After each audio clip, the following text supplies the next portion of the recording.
ছিঁড়ছি, এগুলো দিয়ে এখন আমি ভাত রান্না করবো। এগুলো দিয়ে আমি ভাত এই শিক্ষার এরকম দরকার নেই আমাদের সমাজের মধ্যে যতক্ষণ এটা না উঠবে। আমি মনে করি প্রত্যেকটা মা এটা এই প্যারাতে আছে, কারণ এই বইগুলো নিয়ে আজকে আমি আসছি এখানে। এই বইগুলো দরকার নেই।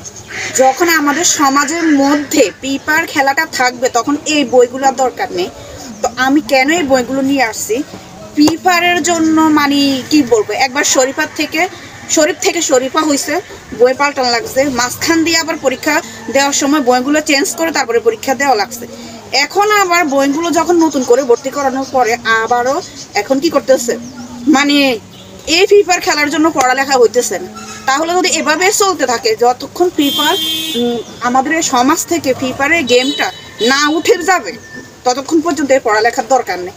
প্রত্যেকটা মা, আমি মনে করি প্রত্যেকটা মা এটা এই প্যারাতে আছে, কারণ বাচ্চাদের এই পেপার খেলার জন্য প্রত্যেকটা মা বাচ্চাদেরকে পড়াশোনা মানে করাইতে পারে না ঠিক করে। বলতে বলতে ওই মা কিন্তু একদম প্যারার মতো থাকে। তো দরকার নেই, এরকম প্যারার দরকার নেই। তাই আমি বইগুলো এখন একদম ছিঁড়ে ফেলবো। ছিঁড়ে তো অলরেডি অর্ধেক ফেলিয়ে দিয়েছি, এখন বাকিগুলো ছিঁড়বো, সবগুলো বই ছিঁড়ব। দরকার নেই। ফিফা যদি আমাদের সমাজে থাকে তাহলে এই বই পড়ার দরকার নেই। ফিফার গেম নামক যদি এটা থাকে আমাদের সমাজে, দরকার নেই।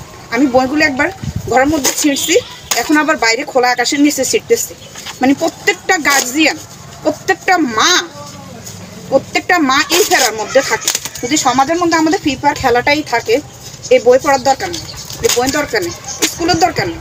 কারণ মাসে মাসে মারা স্কুলের মধ্যে বেতন দিবে, তারপরে বইয়ের কোনো পড়াই পড়বে না। বইয়ের মধ্যে কী আছে না আছে সেটাও বাচ্চারা জানবেন। মাসে বেতন দিয়ে আসবে স্কুলের মধ্যে, বছর বছর বই পাল্টানো হবে, বই কিনতে হবে, কিন্তু পড়ালেখা তো বই হাতেগুলো দেখবে না। আমাদের সময় পেপার খেলা ছিল না, আমরা তখন বাইরে গিয়ে খেলতাম, উঠানে খেলতাম, বাইরে খেলতাম নিজেরা, যেগুলো সামাজিক খেলা ছিল। আর এখন এত মোবাইলের মধ্যে পেপার খেলা হয়েছে যে মোবাইলে আসক্ত হয়ে পেপার, এই বই পড়ালেখার দরকার নেই। পেপার খেলা যতক্ষণ আমাদের সমাজ থেকে না উঠবে, পেপার গেমটা যখন মোবাইল থেকে বন্ধ না হবে তখন পর্যন্ত এই বাচ্চাদের এই বই পড়ার কোনো প্রয়োজন নেই। ওই মা, কোনো মায়ে বুকে হাতে বলতে পারবে না এই ফেরার মধ্যে কোনো মা নেই। দরকার নেই এই বই আসলে পড়ার বাচ্চাদের কোনো দরকার নেই, কোনো দরকার নেই। যদি আমাদের সমাজ থেকে যদি পেপার নামক খেলাটি যদি না যায় বই পড়ার কোনো দরকার নেই। কারণ আমি এগুলো একবার ছিঁড়ছি, এগুলো দিয়ে এখন আমি ভাত রান্না করবো। সত্যি এগুলো দিয়ে আমি ভাত রান্না করবো, কারণ এই পেপার খেলা যতক্ষণ থাকবে ততক্ষণ ওদের জীবনে এমনি উন্নতি এই বইয়ের দরকার নেই। এমনি ওদের জীবন ইনশাল্লাহ উন্নতি, এই পেপার খেলা ওদের জীবন ইনশাল্লাহ এমনি উন্নতি। দরকার নেই এই শিক্ষারও দরকার নেই, এই শিক্ষার প্রয়োজন নেই যতক্ষণ পর্যন্ত আমাদের সমাজ থেকে পেপার গেমটা না উঠে যাবে।